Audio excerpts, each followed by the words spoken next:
Hoje eu estou aqui encarregado de começar e falar para vocês a respeito de algo que pode mudar a sua perspectiva para o ano de 2026. A gente geralmente começa um ano desejando algo novo, né? Parece que magicamente, da noite do dia 31 para a madrugada do dia 1º, tudo novo se fez, né? Você fica mais leve, você fala, nossa, aquilo que deu errado no ano passado vai dar bom nesse ano aqui. E eu creio que você pode começar uma transformação genuína hoje, agora, nesse culto aqui. Eu creio que Jesus te trouxe aqui para que você mude algumas coisas, para que você então comece o seu ano de uma forma extraordinária. Algumas pessoas, por ano de 2025, foi um ano extremamente difícil, extremamente doloroso. Um ano onde muitas marcas foram formadas na sua vida por questões de perdas, por questões de decepções. Para outros, o ano de 2025 foi um ano de grande prosperidade, de grande paz. E quando eu digo prosperidade, eu não estou falando apenas num âmbito financeiro, eu estou falando prosperidade na vida, nos relacionamentos, nas amizades, na paz. Seja lá qual for, o fato é, todos nós fomos marcados no ano de 2025. Mas como ser humano, geralmente quando nós pensamos sobre uma marca, quando nós pensamos sobre uma cicatriz, a nossa mente, a primeira coisa que vem são coisas ruins. Quem concorda aqui? Não é verdade? Quando eu falo para você o que te marcou esse ano aqui, provavelmente a sua mente te leve a perdas que você teve, a cirurgias que você teve que fazer, ou a outras coisas que não foram boas. Esse é o ser humano de forma geral, porque nós fomos assim. Quando nós pegamos a história da humanidade foi de circunstâncias ruins que marcaram a vida das pessoas. Os senhores marcavam os escravos quando eles entravam para ir para um lugar. Por quatro vezes esses escravos eram marcados em suas peles, correndo o risco de ainda serem marcados uma 5ª vez quando chegassem ao seu destino. Hoje nós não temos mais a escravidão, mas ainda existem marcas que são colocadas sobre as nossas vidas que geram muito mal, por causa talvez da questão social, aqueles que são mais pobres, com relação àqueles que têm mais, uma relação racial para brancos e pretos para brancos. A verdade é que nós começamos a olhar com um filtro que o Senhor não quer que nós olhemos, porque Deus criou todos de forma igual e o amor dele é distribuído de forma igualitária para todos, branco, pobre, preto, rico, brasileiro, japonês, não importa quem você é, não importa como você veio, o amor dele sempre é oferecido para todos nós de forma igualitária. Não é verdade? Essa é a marca que o Senhor quer colocar na sua vida hoje. Ele quer que você entenda que os rótulos que as pessoas derramaram e colocam sobre você por conta dos seus erros, eles não podem te definir, ou eles não deveriam te definir. Mas o que deveria te definir é o selo do Espírito que está sobre a sua vida e sobre a vida de todo aquele que um dia confessou Jesus como seu Senhor e Salvador. A nossa vida é marcada por cicatrizes. A nossa vida é marcada por rótulos. A nossa vida é marcada por experiências. E o tempo faz isso nas nossas vidas também. Conforme a idade avança, o nosso corpo perde a mobilidade, o nosso corpo vai perdendo o vigor. Eu vejo pessoas que eram atletas quando mais novos e hoje já têm uma certa dificuldade de mobilidade. A vida é assim. Talvez você diga, não, eu não atingi isso, eu estou bem, eu me sinto jovem, eu me sinto bem, eu me sinto realizado, eu me sinto feliz. Mas a verdade é que fisiologicamente, a partir dos 20 anos, a gente começa a envelhecer. Fisiologicamente, com 20 anos, o seu organismo já não produz a quantidade de oxidante que você precisa. Com 20 anos isso acontece. Isso não sou eu, isso você pode pesquisar que você vai ver. Então, com 20 anos, a produção de antioxidantes já começa a diminuir. Com 30 anos, o nosso corpo, o metabolismo começa a baixar. E aí começa a afetar a sua bioenergia celular. E fazendo isso, essa falta dessa bioenergia celular faz com que a criação de colágenos ou alimentação de colágenos atrapalhem processos de reparação. E com a bioenergia em queda, nós temos uma pele muito mais cansada. Eu não sei vocês, mas eu tenho alguns amigos que parece que nunca tiveram uma bioenergia nas suas peles, na sua vida. Eu tenho amigos que você olha, você pensa que eles têm 50 anos, 60 anos, e eles só têm 30, 35. Cansados, trabalharam muito, rodaram muito sem óleo. Mas essa é a nossa vida. Aos 40 anos, a senescência celular, que é o envelhecimento das células, ela entra em ação em um processo em que o ciclo natural das células da pele é menor. E isso nos afeta e afeta aparentemente de forma razoável, ou seja, as rugas começam a aparecer, as coisas começam a não ficar mais em cima como eram. E aí, graças e glórias a Deus, porque Deus é um bom Deus e dá a capacidade do homem de criar novas coisas. E a medicina vem para isso. Então aí você vai num bom dermatologista, numa boa dermatologista, e ela te ajuda. Ela coloca, antigamente só mulher usava botox, mas hoje os homens estão mais botocados do que as mulheres. E é perigoso, gente, porque botox em excesso atrapalha. Você vê pessoas com tanto botox que se elas piscarem, elas dão uma cambalhota. É verdade, você vê pessoas que sorriem, a perna levanta. É um negócio assustador, para homem e para mulher, né? Tudo na medida certa, gente, tudo na medida certa. Mas brincadeiras à parte, é o processo natural da vida.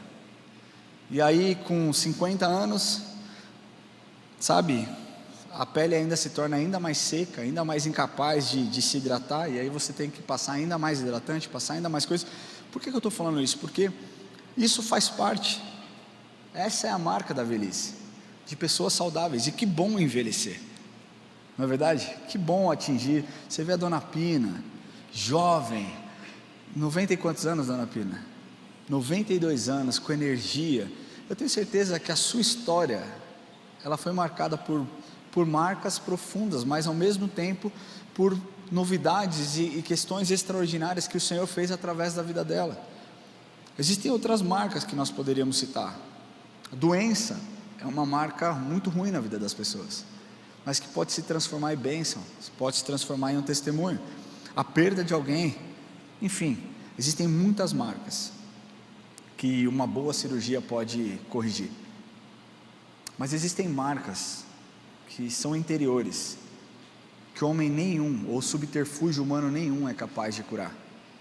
E é sobre essas marcas que eu quero falar no dia de hoje. Eu não estou falando por uma marca de uma aparência que talvez te incomode esteticamente. Eu estou falando sobre marcas profundas que você carrega em decorrência do seu pecado. Hoje eu quero apontar o dedo na ferida e falar sobre isso, porque eu creio que se você entender, e se você colocar os seus pecados diante do Senhor hoje, você pode começar o seu ano de 2026 de uma forma extraordinária. Você pode começar o seu ano de 2026 com grandes expectativas de que vai ser sim o melhor ano da sua vida, porque o Senhor te livrou de um mal muito grande. Não pense você, poxa vida, essa mensagem meu primo devia estar aqui, meu vizinho devia estar aqui, minha irmã devia estar aqui. Não, pensa em você, porque todos nós, quem aqui não é pecador? Todos nós pecamos, amém? Quem aqui é pecador? Amém? Levanta sua mão aí, para eu não me sentir sozinho, porque eu sou muito aqui, ó. Pecador com as duas mãos levantadas. Todos nós pecamos, e a palavra de Deus nos ensina que todos nós pecamos e carecemos da graça de Deus. Se todos nós pecamos e carecemos da graça de Deus, por que nós temos tanta dificuldade em voltar à fonte e nos limpar? Por que nós temos tanta dificuldade de reconhecer os nossos erros, colocar diante do Senhor as nossas questões e voltar para um caminho que nós não deveríamos ter saído? Se nós somos pecadores, por que pouco se fala sobre pecado e sobre as consequências de pecado dentro das igrejas? Sabe por quê? Porque isso não é palatável. Você falar e expor a fofoqueira, expor o linguarudo, expor o adúltero, não é fácil. Você se sentir exposto por conta do seu pecado não é algo agradável, mas é necessário.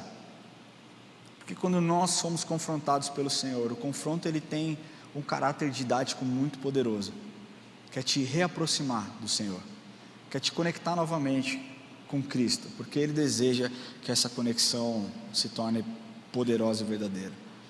Eu quero ler com vocês aquilo que está lá em Gálatas, capítulo 5, versículos 19 a 21, e você provavelmente já tem ouvido, mas eu quero que você, talvez nesse seu último culto de ano, espero que você venha aqui semana que vem, mas que você reflita sobre isso, porque para o ano de 2026, as pessoas já começaram a fazer tantas listas, mas quantos aqui talvez tenham colocado nas suas listas: Senhor, eu quero parar de pecar, Senhor, eu quero ser desamarrado dessa cadeia que tem me arrastado para um poço muito terrível.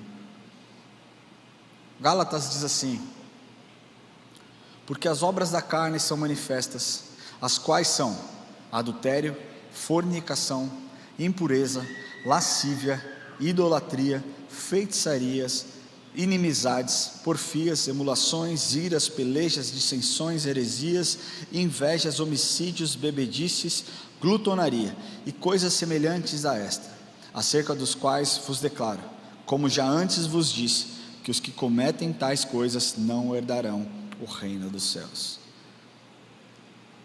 Você entende a gravidade disso? Você entende que quando nós falamos sobre pecado, muitas vezes nós queremos elencar quais pecados são aceitáveis e quais pecados não são aceitáveis, quais pecados nós podemos sim passar um pano e quais pecados nós não podemos passar um pano. Por que raios nós achamos que um dia nós somos chamados para ranquear qual é o pior pecado ou qual é o pecado mais leve? Por que falar mal de alguém, por que fazer fofoca de alguém não é algo tão terrível quanto alguém que comete um adultério ou alguém que comete um crime? A Bíblia diz, eu não sei na sua, mas na minha não diz que somente alguns pecados nos levam à morte. Todos os pecados nos levam à morte. Quer você seja um fofoqueiro, quer você seja um homicida, quer você seja um adúltero, todos esses pecados nos levam à morte, nos afastam da presença de Deus. Então, se todos esses pecados nos afastam da presença de Deus, por que nós muitas vezes olhamos o pecado do nosso irmão e falamos: ixi, esse aí é difícil de ser, esse aí não tem perdão? Nós queremos perdão e a graça para as nossas vidas, mas não queremos estender perdão e graça para a vida do próximo. É estranho como as pessoas olham um fofoqueiro de um jeito e olham um homossexual de um jeito completamente avesso. É estranho como as pessoas olham alguém que é mau, é maledicente de uma forma e talvez encontrem em pessoas que têm tido uma dificuldade em seus relacionamentos de manter a fidelidade de uma outra forma. Nós não fomos chamados para julgar e condenar os outros à morte, até porque Jesus não fez isso. Nós somos chamados para olharmos para dentro de nós mesmos, nos autoanalisarmos, para que nós não cometamos os mesmos erros. Sabe aquele negócio, antes de falar do teu irmão, tire a trave do seu olho? É sobre isso que nós vamos precisar entender no dia de hoje. Não é sobre quem está te fazendo mal, não é sobre marcas que as pessoas fizeram em você, mas marcas que você tem gerado em você mesmo, através do seu pecado, através das coisas que têm te afastado da presença de Deus. Sabe, uma coisa que eu entendi ao longo da minha vida, e eu nem sou tão velho assim, é que mais santo não é aquele que menos peca, mas mais santo é o que mais se limpa. E eu posso assegurar para vocês que eu peco todos os dias. Todos os dias eu cometo um pecado. Às vezes xingo alguém no trânsito, às vezes penso que não deveria pensar. Eu nunca matei fisicamente ninguém, mas na minha mente já cometi alguns assassinatos. Principalmente porque eu terminei uma obra que eu não terminei, que eu deveria ter terminado, ou que deveriam ter terminado. Eu matei todo mundo que trabalhou na minha casa. Assim, serial killer. Da pior forma possível, que o muro caía em cima da cabeça dele. Foi terrível. Sabe? Ah, Ramon, não, isso é uma brincadeira. Não, isso é verdade, estou falando, abrindo meu coração para vocês. Se nós desejamos no nosso coração, nós já erramos, nós já cometemos o pecado. Então eu não preciso matar alguém. É logicamente que a consequência é diferente, né? Eu matar no meu pensamento é uma coisa, eu matar fisicamente é outra, mas é pecado do mesmo jeito. E a gente precisa começar a parar de brincar de ser crente. a parar de brincar, de querer ter uma vida onde, não, se eu pensar, mas não executar, está tudo bem. Não, continua sendo errado. Continua sendo errado. E quando eu erro, sabe o que eu faço? Eu me arrependo. Eu coloco os meus joelhos no chão e eu clamo a presença do Senhor. Porque eu sei que eu só vou ser aperfeiçoado dia a dia, como a luz da aurora, até se tornar um dia perfeito. E esse dia perfeito será na glória. Mas até lá, provavelmente, eu vou errar todos os dias. Eu posso até passar um dia sem errar, o que é muito difícil, mas certo ponto eu vou cair. E aí quando eu me lavo, as coisas ficam para trás. Provérbios diz, Salomão dizendo, o homem mais sábio depois de Jesus que já existiu, aquele que confessa os seus pecados e transgressões e as deixa, alcança a misericórdia. E é isso. Não adianta só eu confessar o meu pecado, eu falar, Jesus, eu errei aqui, está tudo bem. Porque muitas vezes o cristão tem uma atitude altiva, tem uma atitude arrogante, terceiriza a responsabilidade. Eu errei, Jesus, mas porque o Senhor permitiu que isso acontecesse. Foi assim que o homem fez, foi assim que Adão fez, terceirizou a responsabilidade quando ele pecou.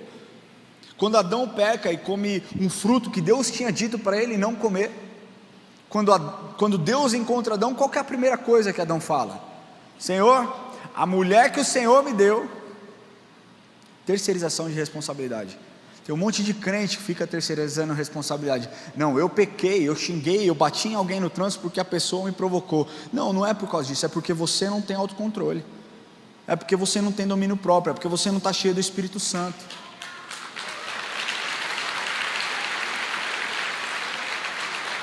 Ah não, eu adulterei porque a minha mulher está com dor de cabeça todo dia. Não, você adulterou porque você é promíscuo, porque o Espírito não está em você, porque a carne está falando mais alta do que o Espírito Santo. Ah não, eu falei mal de alguém porque essa pessoa me provocou. Não, você falou mal de alguém porque você é fofoqueira, linguaruda. É por causa disso.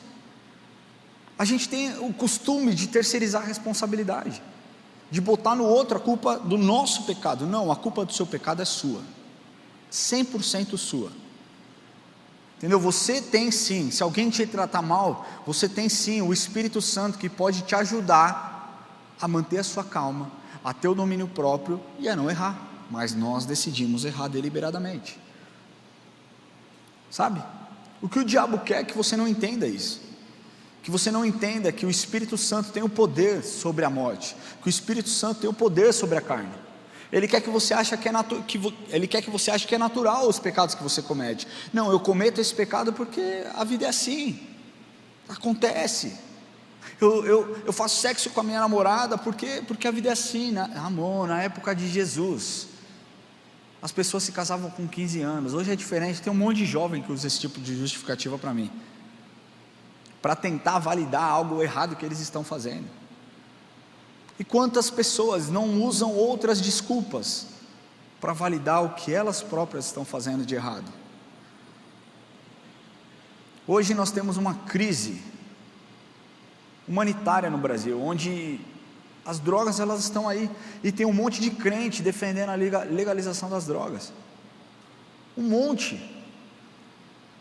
Eu penso, cara, o que essas pessoas que defendem a legalização da droga pensam? Elas realmente acreditam que se legalizar vai vender menos? Que se legalizar as questões de saúde vão melhorar? Tem um monte de usuário que usa porque é recreativo, mas quer dizer que não, é medicinal. Eu uso porque eu sou ansioso. É um monte de coisa. Hoje qualquer coisa é assim. Eu posso falar nos Estados Unidos é assim também. E basta você ir num estado que é legalizado, basta você ir e dizer, não, eu sofro de ansiedade. Você recebe uma receita e você pode fumar à vontade. Tem um monte de crente usando esse tipo de justificativa. Nós sabemos que biologicamente a maconha não é a porta de entrada para nenhuma outra droga, porque não existe nenhuma comprovação. Até porque existe uma droga lícita terrível que a gente acha que está tudo bem, que é a bebida. Então a gente condena o maconheiro, mas passa pano para quem bebe em excesso. E tem um monte de crente que nesse fim de ano vai se perder, vai beber até cair, e acha que está tudo bem. Não, Ramon, eu não sou alcoolista, eu bebo todo dia, mas eu não sou alcoolista. Vai nessa, vai brincando. Você não somente é responsável pelo seu pecado, mas você também é responsável por fazer o outro pecar. É inevitável que venham escândalos, mas ai por meio de quem esse escândalo vier. Ai por meio de quem esse escândalo vier. Então deixa eu te falar uma coisa, eu não vou entrar na seara se você pode ou não pode beber. Nós temos um posicionamento, aquilo que a Bíblia diz: bebei, mas não vos embriagueis, e a gente não vai discutir isso aqui agora. Se você quer saber a minha opinião e a opinião da igreja, você pode me procurar, eu te falo. Mas a verdade é que nós somos responsáveis por cuidar daqueles que talvez sofrem esse tipo de situação. Se você está num ambiente onde existem pessoas que lidam com esse problema, por que você vai beber? É uma coisa tão séria, gente, porque a gente é tão egoísta e fala: não, mas eu estou com vontade. Mas pouco importa se a outra pessoa é um ex-alcoolista ou não. E eu posso falar porque o meu avô era alcoolista. O meu avô era alcoolista, e meu avô morava em Recife. Meu avô já faleceu, está na glória, mas quando ele vinha passar férias no Brasil, ele ficava em casa. E por vezes, eu chegava do trabalho, minha mãe aflita, seu avô sumiu, e eu tinha que caçar em todos os botecos da freguesia do Ó, porque nós éramos de lá, e ele estava lá, perdido, jogado, completamente bêbado. Então nós precisamos falar sobre isso, nós precisamos falar que a bebida tem levado um monte de crente ao pecado, e tem feito com que outros pequem através da sua atitude. Mas, voltando a falar da maconha, a maconha biologicamente não é a porta de entrada, mas socialmente é. 7% da população brasileira fuma maconha. 7% da população brasileira, já experimentou maconha. Nós temos quase que 2 milhões de pessoas que fumam maconha e continuam fumando todos os dias. Desses 7% que já experimentaram maconha, 62% experimentaram antes dos 18 anos. Isso é terrível, e a maconha vai chegar um momento que ela já não é mais suficiente, e aí a pessoa vai para a cocaína, depois usa, já não é mais suficiente, vai para o crack, vai para o mesclado e tantas outras drogas, porque é isso que Satanás faz. Ele vai fazendo com que você tenha o desejo de pecar mais, de errar mais, de se afundar mais. É isso que o diabo faz, ele quer que você vá mais fundo, cave mais fundo. Deixa eu te falar uma coisa, se o diabo revelasse quem está por trás do seu pecado, se ele escancarasse os céus e você visse os demônios, eu duvido que você pecaria. Eu duvido que, se você que sai com prostitutas pudesse ter a visão aberta e olhasse, visse o tanto de demônio que tem naquele ambiente, eu duvido que você teria coragem de pecar.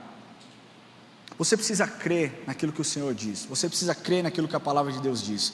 E Jesus veio para te libertar da morte, Jesus veio para te libertar do pecado, Jesus veio para te fazer livre da escravidão. E você precisa tomar postura, e você precisa decidir não mais ser o escravo do seu próprio pecado. Porque é isso, vai chegar um tempo onde falar mal não vai ser suficiente, você vai querer fazer mal. Onde fumar maconha não vai ser suficiente, você vai ter que dar uma cheirada. Onde mentir uma vez não vai ser suficiente, você vai viver compulsoriamente mentindo e enganando as pessoas. Mas existem tantos outros pecados. Existe um estudo recente que saiu a respeito de crente que joga jogos de azar.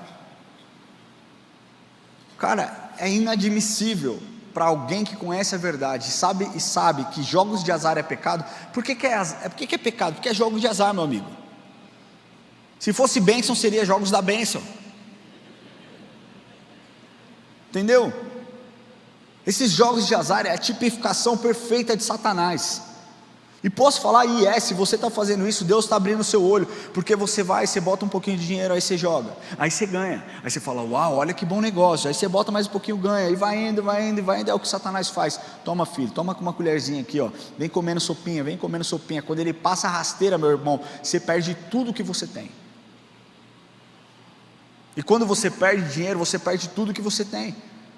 Tem pessoas que estão se endividando, tem pessoas que estão vendendo casa, tem pessoas que estão deixando seus filhos na pobreza, porque não entenderam que Jesus é aquele que traz a paz, não um jogo de azar. Mas eu só joguei uma vez, é recreativo. Vai brincando com Satanás, vai achando que Satanás não conhece a sua fraqueza. Ele conhece a sua fraqueza muito melhor do que você conhece.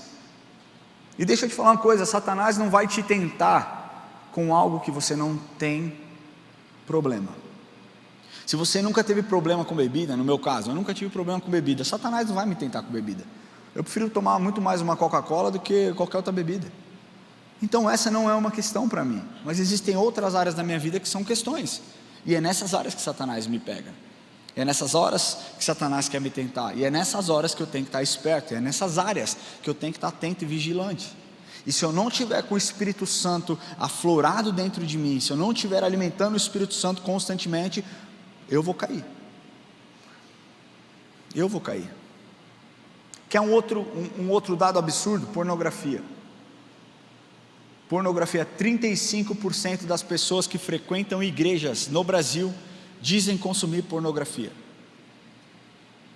35% que tiveram coragem de responder, 35% de pessoas que tiveram coragem de responder. Não, mas a pornografia só atinge homens. Não, dessas 35%, 40% são mulheres.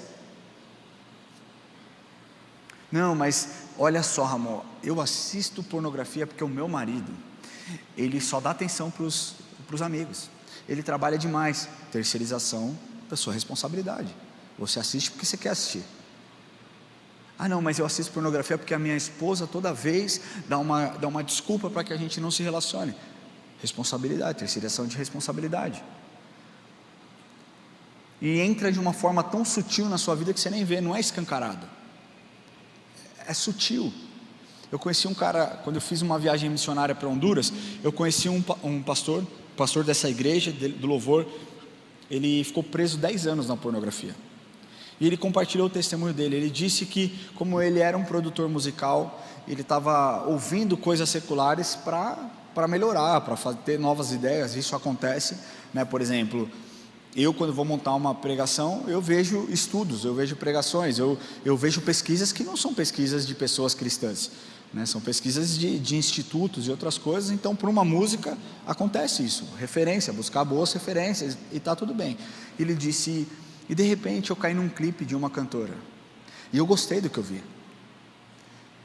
Ele falou que eu não entendi que mais do que o conteúdo musical extraordinário, tinha uma mensagem de sensualidade muito discreta. No outro dia eu fui ver de novo, e ele falou, eu fui vendo, e aí eu me afundei na pornografia.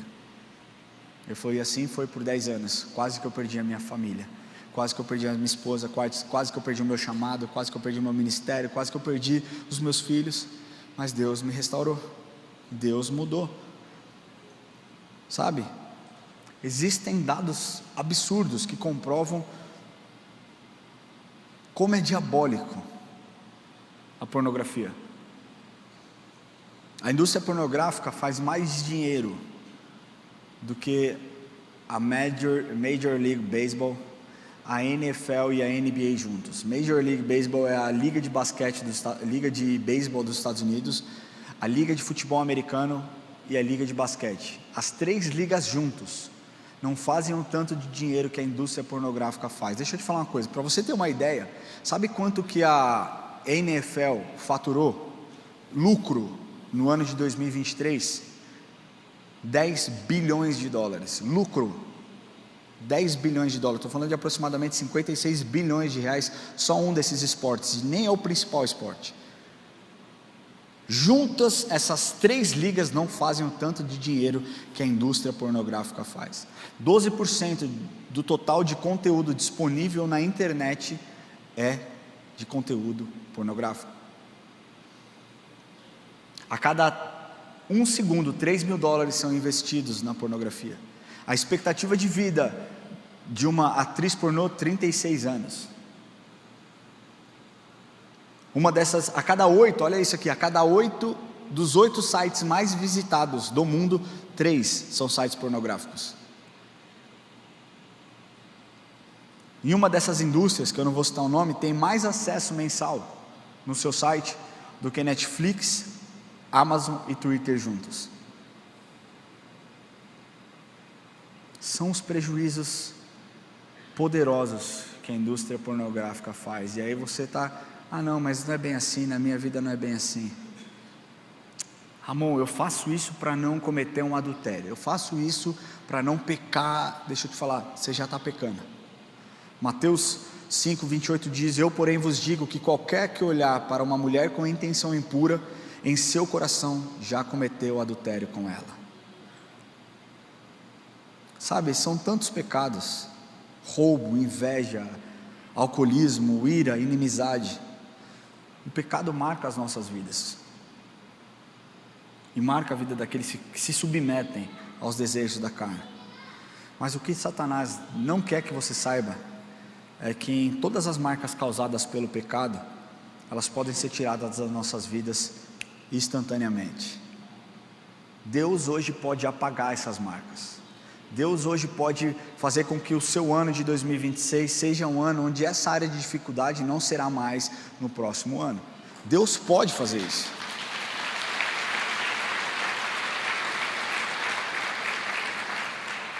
E como que essas marcas podem ser tiradas? Elas podem ser tiradas porque Jesus é poderoso para tirar. Porque Ele veio como um homem, não pecou e venceu a morte, tem o poder da morte, veio para nos libertar e nos redimir da escravidão dos nossos pecados. Jesus é poderoso para fazer isso. Talvez você seja a pessoa que tentou ao longo de 2025, e você caía, e você chorava, porque de fato você se arrependia, você não queria mais viver, você não queria mais viver em pecado, você não queria cometer os mesmos erros, e aí tudo se acalmava, e você fala, não, hoje eu estou liberto, e de repente você caía de novo. Talvez esse tenha sido um ano onde você tentou, e você chegou hoje aqui dizendo, eu desisto, eu sou essa pessoa, isso faz parte de quem eu sou, não consigo mudar. Salvação chegou aqui para você hoje, meu amigo. A salvação se chama Jesus. Talvez você não consiga, mas Jesus pode fazer isso por você, e Ele quer fazer isso por você. Sabe, Deus pode transformar através da boa obra que o Espírito Santo pode fazer em você. Ele pode transformar de uma pessoa rabugenta em uma pessoa cheia de vida, cheia de alegria. Ele pode te fazer de um doente uma pessoa curada, para que Ele seja glorificado. Ele pode fazer com que a sua cicatriz se torne um testemunho vivo de quem Deus é e de como Deus é bom na sua vida. Eu tenho uma cicatriz que ela serve de um testemunho, e toda vez que eu olho para essa cicatriz, eu lembro do quão fiel Deus é, do quão bom Deus é, do quão, cuidadoso Deus é. Às vezes a gente pensa que Deus nos livra por muito, mas Deus nos livra nos milímetros. Eu tomei uma tesourada quando eu tinha 19 anos, e eu acabei tomando essa tesourada e fui levado ao hospital às pressas. Quando eu cheguei no hospital, estava muito próximo do meu pulmão, essa tesourada foi aqui nas costas, passou entre 2 costelas, e eu lembro de estar nesse lugar, nesse hospital, e o médico mexendo para ver o que atingiu, e ele falou assim para mim, filho, você acredita em Deus? Eu falei, eu acredito. E eu tinha acabado de me converter, tinha sido muito recente a minha conversão. Eu falei, se eu acredito. Ele disse, por 1 milímetro essa tesoura não pegou o seu pulmão. E ele falou, eu não estou aqui usando uma imagem, ou querendo te impactar. Eu estou falando que por 1 milímetro essa tesoura não encostou e não perfurou o seu pulmão. Eu fui fazer todos os outros exames, fiz raio-x, ultrassonografia, e nada foi atingido. Passou entre 2 costelas, não atingiu absolutamente nada. E todas as vezes que eu olho, eu lembro que Deus me salvou por 1 milímetro. 1 milímetro.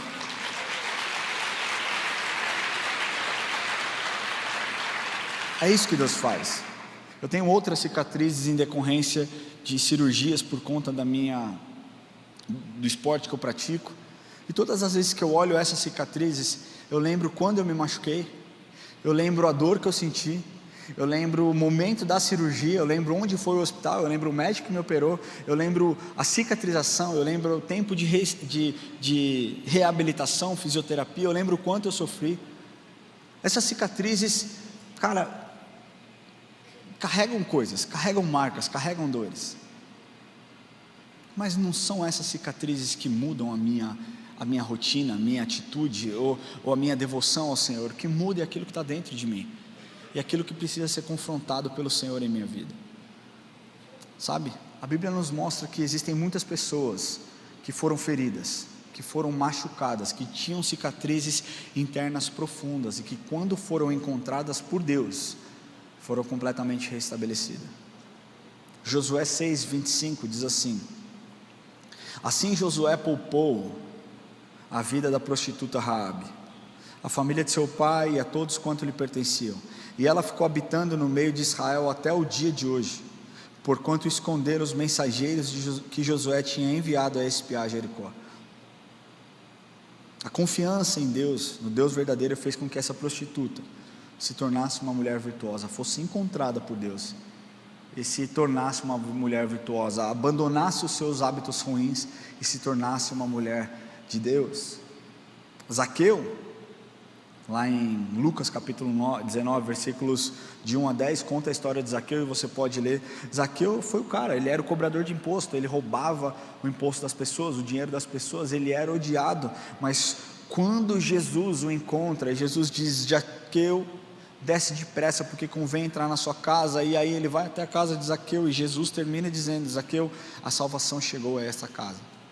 Zaqueu não somente se arrepende, restitui, mas se torna um homem generoso e solidário para com o próximo, para com todas as pessoas. Aquele homem que tinha marcas internas foi encontrado por Jesus e sua vida foi transformada. Davi, o homem segundo o coração de Deus. Quando nós olhamos a história de Davi, é muito louco você pensar que como um homem foi capaz de cometer tanto pecado de uma vez só, porque geralmente os pecados, né, esse cara vai lá, o cara adultera. Davi adulterou, Davi planejou o mal, Davi matou o seu amigo, Davi fez tudo que era ruim. Marcas foram formadas naquele lugar, mas quando confrontado pelo profeta Natan, lá em Salmo 51, ele rasga o seu coração, ele se arrepende, ele pede perdão para o Senhor, e talvez seja um dos salmos mais lindos de todos. Abra e depois leia o Salmo 51, e ele diz: cria em mim, ó Deus, um coração puro e verdadeiro, disposto a te agradar. Davi foi transformado não porque era um rei, mas porque tinha um coração sensível à voz do Senhor e não desejava permanecer daquela forma. Pedro, aquele que negou Jesus, também teve a oportunidade, depois de um encontro com Jesus ressurreto, mudar a sua atitude. Jesus pode mudar quem você é hoje.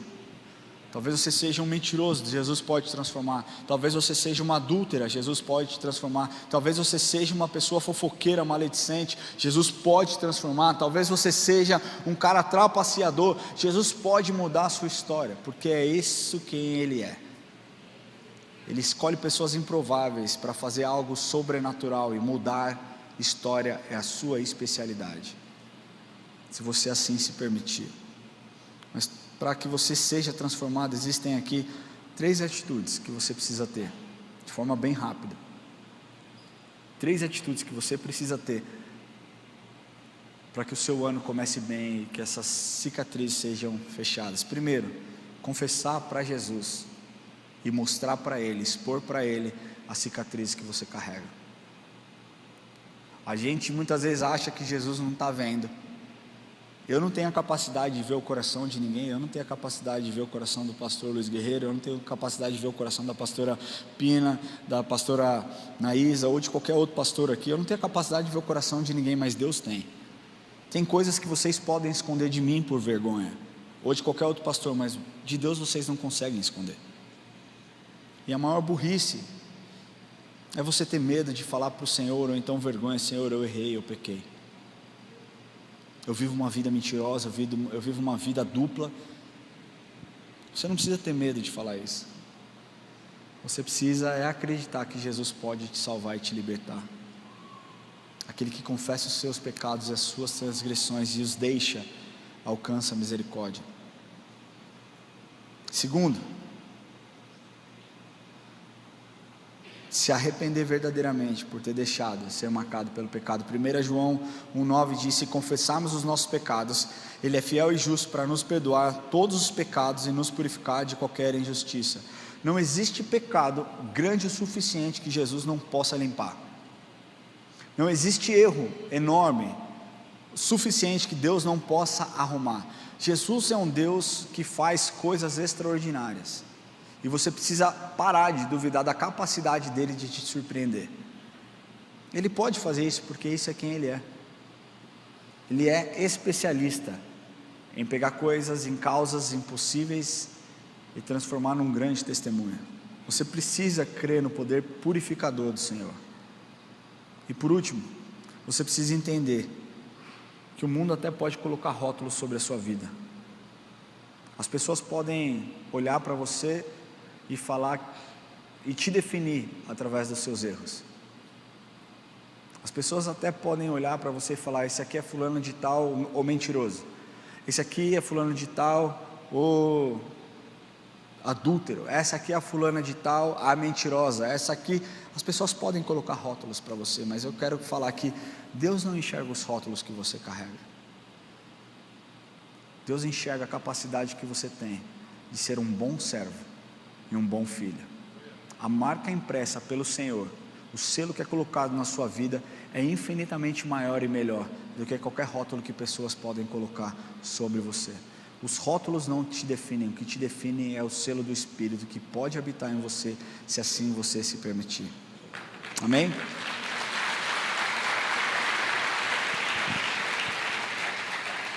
Eu queria convidar você a fechar os seus olhos rapidinho.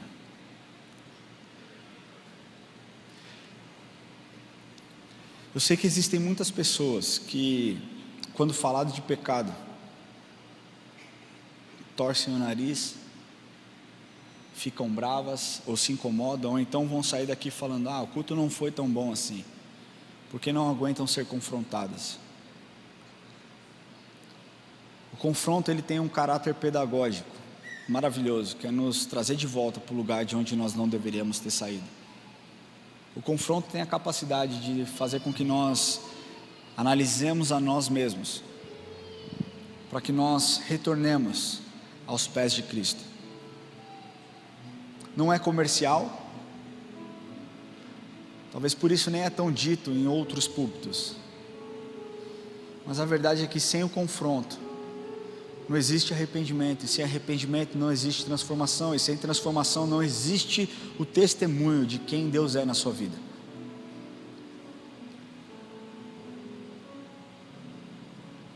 Jesus quer transformar a sua história, não para que você faça parte de uma estatística, mas para que através do seu testemunho outras pessoas possam conhecê-lo também.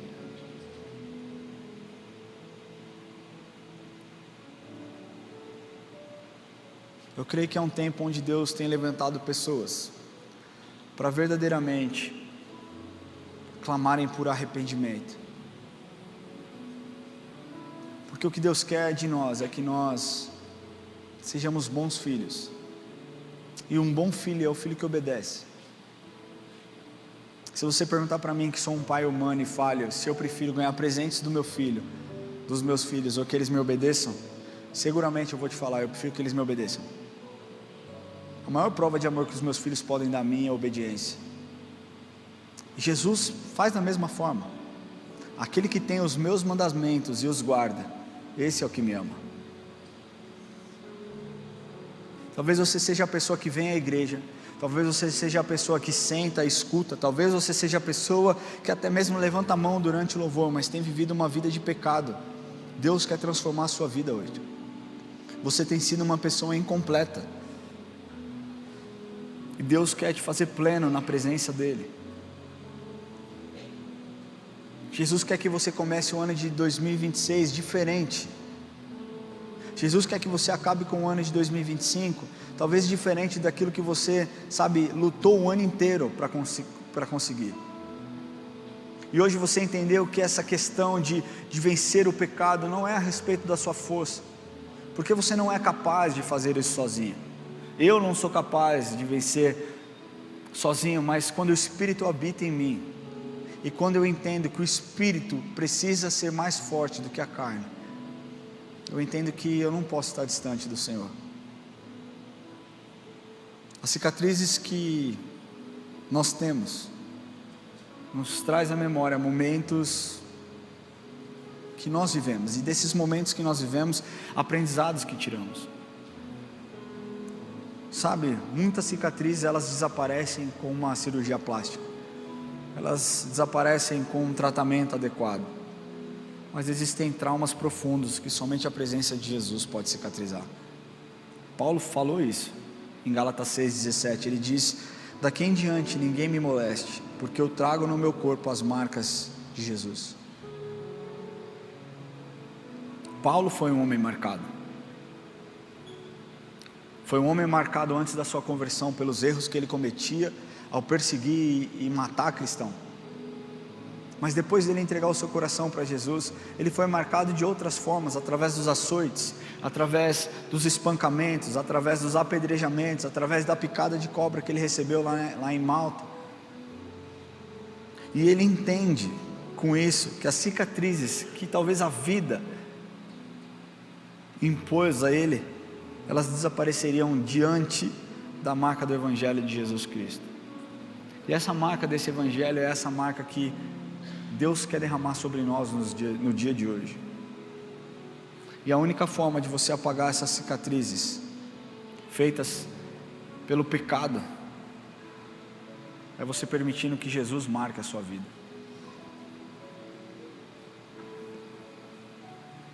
E seria muito cruel eu pedir para que você que está vivendo em pecado levante a sua mão, porque eu faria com que outras pessoas também pecassem, porque a verdade é que todos nós vivemos em pecado. Por isso eu quero convidar a igreja a ficar em pé.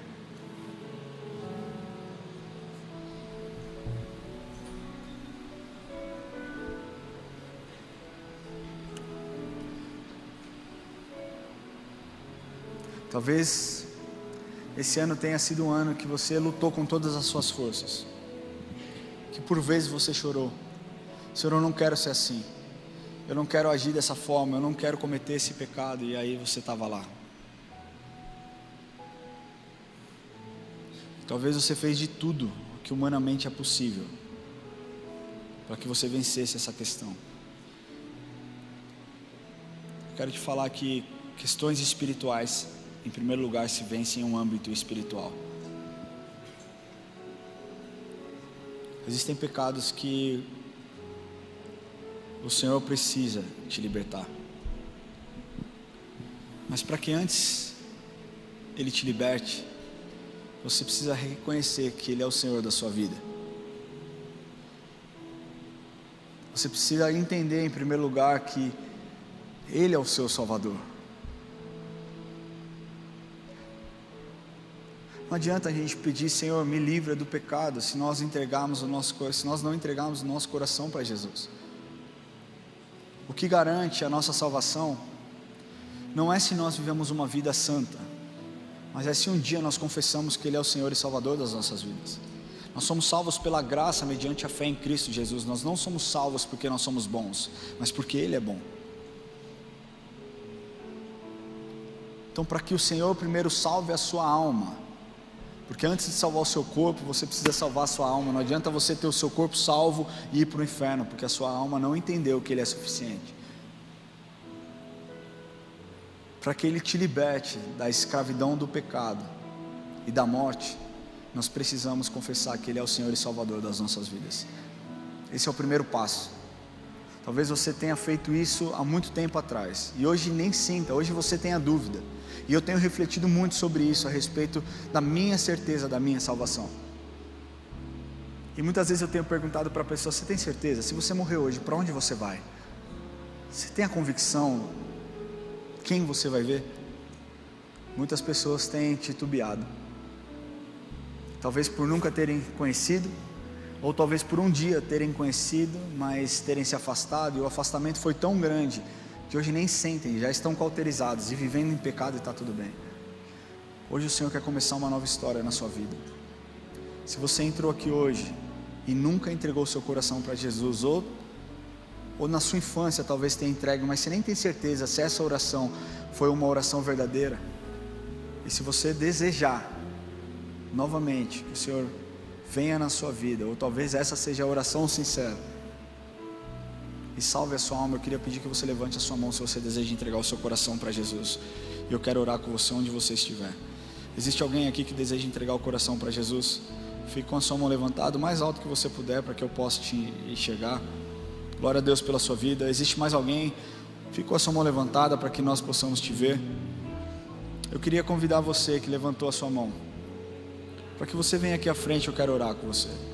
Não precisa se sentir exposto, cara. Eu sei que talvez você fale: poxa, você está falando para eu não me sentir exposto, mas você está me expondo.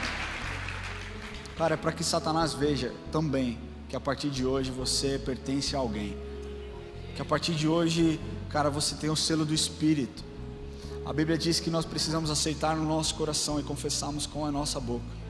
Então eu peço que você que deseja entregar o seu coração, se você não tem certeza e deseja hoje entregar o seu coração para Jesus, se você nunca fez e deseja, saia do seu lugar e venha aqui à frente, eu quero orar por você. Glória a Deus pela sua vida. Pode vir aqui, gente. Glória a Deus.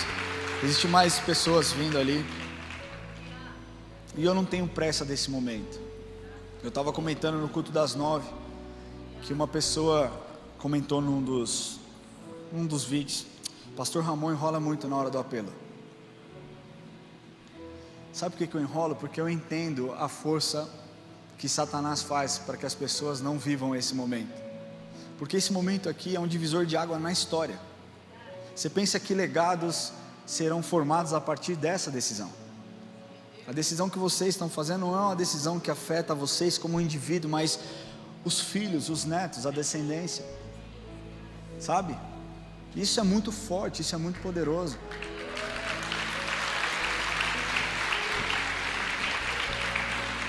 Então, se você deseja entregar o seu coração para Jesus, se você nunca fez ou não tem certeza se a que você fez um dia ela é real ou não, pela última vez eu convido você a sair do seu lugar e vir aqui à frente, e eu vou orar com você. Mas a pessoa que está do meu lado vai pensar o quê? Pouco importa o que a pessoa vai pensar sobre você, sabe? Você tem que estar em paz com você mesmo e em paz com Deus também. Esse é o ponto e é o fator preponderante. Eu queria pedir que vocês coloquem a mão no coração de vocês. E se você está nos assistindo online, também deseja entregar o seu coração, repita comigo essa oração, e após a oração, aponte a câmera do seu celular para esse QR Code que aparece aí, para que a gente também entre em contato com você. Amém? Glória a Deus. Repita comigo assim, diga assim: Senhor Jesus, hoje eu entrego o meu coração em tuas mãos. Jesus, eu peço perdão pelos meus pecados e peço que o Senhor escreva o meu nome no livro da vida. Jesus, me ajude nas minhas dificuldades e que eu possa ser um bom testemunho do quão fiel o Senhor é, em nome de Jesus. Pai, eu oro pelos meus irmãos e pela minha irmã que decidiram entregar os seus corações para Jesus. Eu peço, Deus, para que a nova história que o Senhor já preparou comece a fazer sentido, comece, Deus, a ser preenchida pelo dedo do Senhor, Deus. Sabe, que eles possam entender que eles foram criados e chamados para um propósito, e que nada disso mude, nada disso se abale ou se altere, Senhor. Se eu oro para que o Senhor os abençoe, que o Senhor os guarde, que o Senhor os dê a eles um fim de ano abençoado, feliz, Deus, na plenitude do seu amor, que eles possam entender quem o Senhor é, e que em Cristo eles são mais do que vencedores, Deus. Essa é a minha oração, que eles possam sentir a sua mão, guardando, protegendo e os direcionando em todas as decisões, em nome de Jesus. Amém e amém. Glória a Deus. Eu queria pedir que vocês que vieram aqui vocês seguissem a equipe de consolidação, nós vamos fazer uma oração individual para vocês. É uma coisa rápida, é só uma oração, ninguém vai pedir nada. E nós queremos conhecer. Meu nome é Ramon, sou pastor da IA, estou à disposição de vocês, por que vocês precisarem conversar, bater papo, comer churrasco, McDonald's. Tamo junto. Amém? Vocês puderem acompanhar, por favor, eles. Amém? Eu queria falar com a igreja agora, antes de nós encerrarmos. Quantos aqui têm pecados? Quantos aqui não desejariam pecar nunca mais? Quantos aqui entendem que têm sido assolados pelo pecado, assolados, sabe, por pensamentos que te levam para um lugar ruim? Levante sua mão, seja bem vulnerável. Para você que levantou a mão, eu queria te fazer um convite a sair do seu lugar e vir aqui à frente. Nós vamos orar. Nós vamos buscar o Senhor junto, nós vamos clamar ao Senhor para que o Senhor mude a nossa história, para que o Senhor nos livre das nossas lutas, para que o Senhor nos livre, sabe, das nossas questões, dos nossos pecados. Deixa eu falar uma coisa para vocês. Pode apertar um pouquinho mais aqui, que tem bastante gente vindo. Se eu estivesse aí embaixo, eu seria o primeiro a responder a esse apelo. Não porque eu sou mais pecador, mas porque eu entendi que eu preciso muito da graça do Senhor na minha vida. Que eu entendi que sem Cristo, cara, eu sou nada. Mas deixa eu te dar uma palavra que talvez traga paz. Paulo talvez foi o apóstolo mais incrível. Paulo escreveu mais de, sei lá quantos por cento do Novo Testamento. E ele diz em uma das suas cartas: o bem que eu quero fazer eu não consigo, e o mal que eu não quero fazer, esse eu faço. Paulo não era melhor do que nós. Paulo foi um homem extraordinário, mas era pecador tanto quanto nós. Entenda o que eu estou querendo dizer. O que eu digo é que Paulo entendeu que em Cristo ele era mais do que vencedor. Paulo entendeu que ele poderia passar por tantas coisas, por tantas adversidades, por tantos problemas, e que ele poderia viver isso, mas que sem Cristo nada disso faria sentido e nada disso traria força o suficiente para ele. Em Cristo eu tudo posso. Por isso que ele diz: tudo posso naquele que me fortalece. Ele poderia passar por lutas, ele poderia passar por provações, ele poderia ter o seu espinho na carne, como ele diz, mas ele entendeu que sem Cristo ele nada conseguiria. E que bom que vocês responderam a esse chamado do Senhor e vieram aqui à frente, porque isso é um sinal de uma rendição, onde vocês estão dizendo: Senhor, eu sei das minhas limitações, eu sei das minhas dificuldades, eu sei do meu pecado, e sem o Senhor eu não vou conseguir. Sem o Senhor eu não consigo. Jesus quer mudar a sua história no dia de hoje, e eu creio que você pode ter a resposta que você buscou durante o seu ano inteiro. Talvez durante o seu 2025 inteiro você tenha buscado um livramento do seu jeito, e Jesus te trouxe aqui talvez no penúltimo culto do ano para falar: você já tentou do seu jeito, não deu certo, agora vai do meu. Aquele que confessa os seus pecados e as suas transgressões e os deixa, alcança a misericórdia. Salmos diz: clamou esse aflito ao Senhor, o Senhor o ouviu e os livrou de toda a sua tribulação, de toda a sua aflição. Provai e vede que o Senhor é bom, bem-aventurado aquele que nele se refugia. Eu quero pedir e te convidar a fazer uma oração, você com Jesus. Você não precisa fazer em voz alta, você só precisa fazer.